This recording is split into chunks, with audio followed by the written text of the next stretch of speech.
Hello, beautiful people. Welcome back to our channel. Most governments, especially in every part of the world, usually avoid or dread any form of agitation.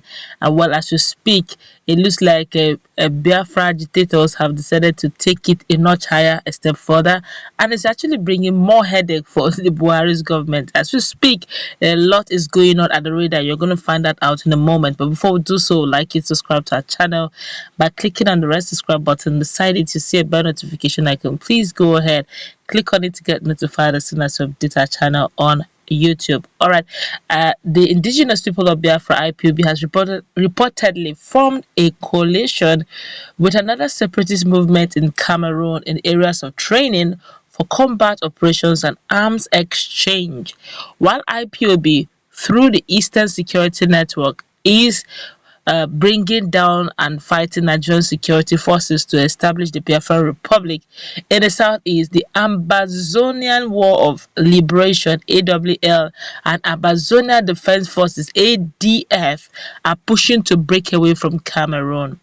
The leadership of AWL announced that they have established a relationship with IPOB towards pursuing a common goal of political and economic liberation on April 10, 2021.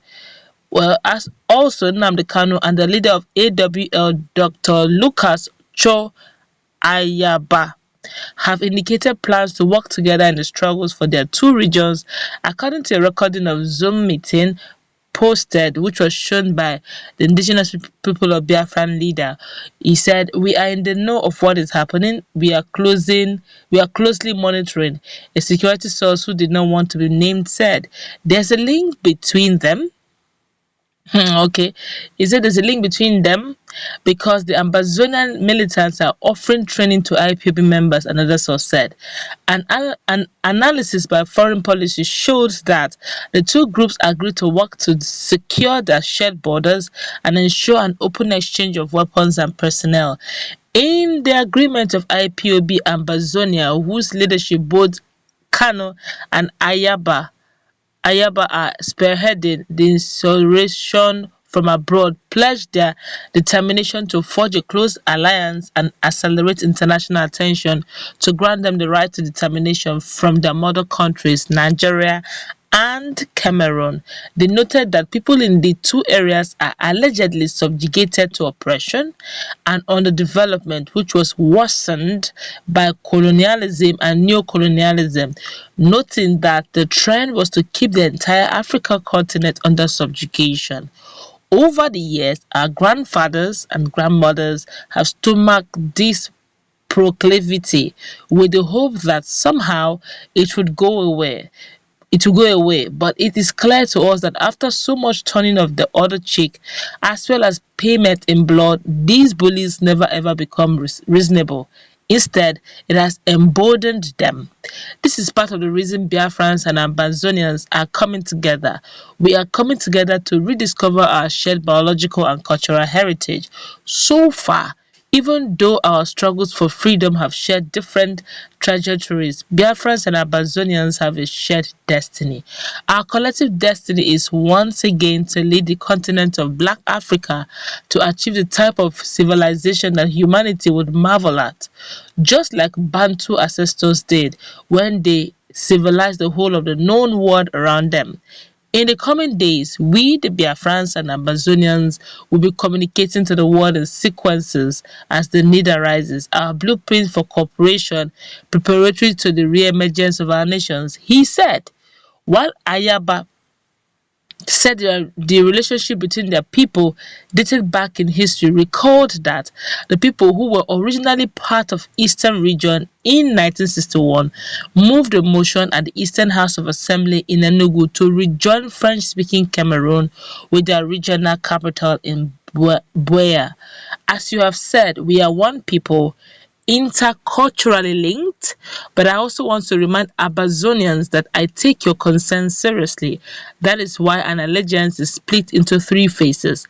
There's the need to ensure that both people are liberated from the tyranny imposed on them and to establish within them a transitional period method of collaboration and cooperation to dismantle the economic blockade that has impoverished our two nations. And within this period, there will be massive consultations within Ambazonia to ensure that any treaty that will be binding on the two nations will be approved by the Amazonian people, he said.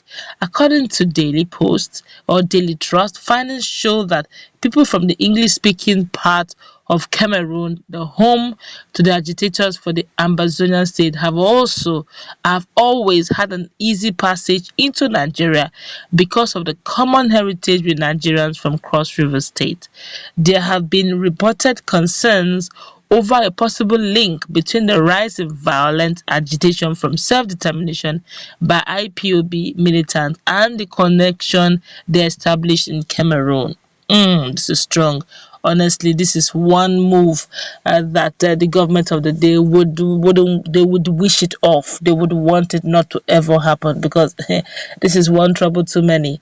Don't forget that in the north, in particular, they have their hands very full when it comes to the issue of insurgents and insecurity. Every day you keep like what is happening in I think in Niger as well. There have been a protest.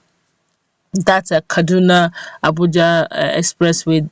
In recent past was also protest where the indigents there were crying out that some of them have stopped even going to their farms, but it looks like the bandits are even coming in to their homes to pick them from their homes to collect ransoms, even though they've stopped going to their farms.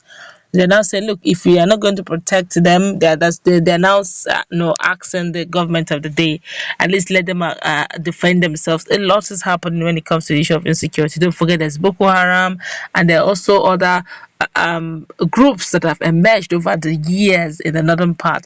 So the northern part is having their hands very full when it comes to the issue of insecurity. Down in the south, in the southeast, ESN have been trying to protect their homeland, especially their bushes, and now that place is not safe. Every day you keep hearing issues and series of very negative news coming from that region.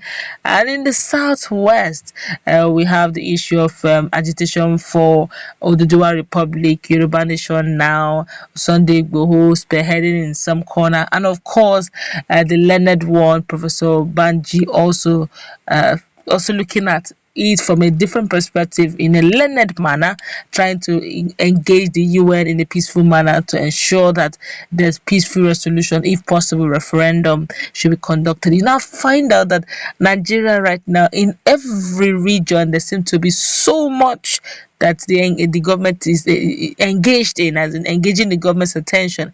Now with Ambazonia collaborating with IPOB, that is one trouble too many. I do not know how the government will handle this. Don't forget, these are also people who are also agitating for self-determination in their own country as well, Cameroon. This is it's not going to be funny, honestly. I don't know how the government of the day will handle this, but I think they should actually look into dialoguing. Let's meet in that conversation, please. What's your take on this latest collaboration?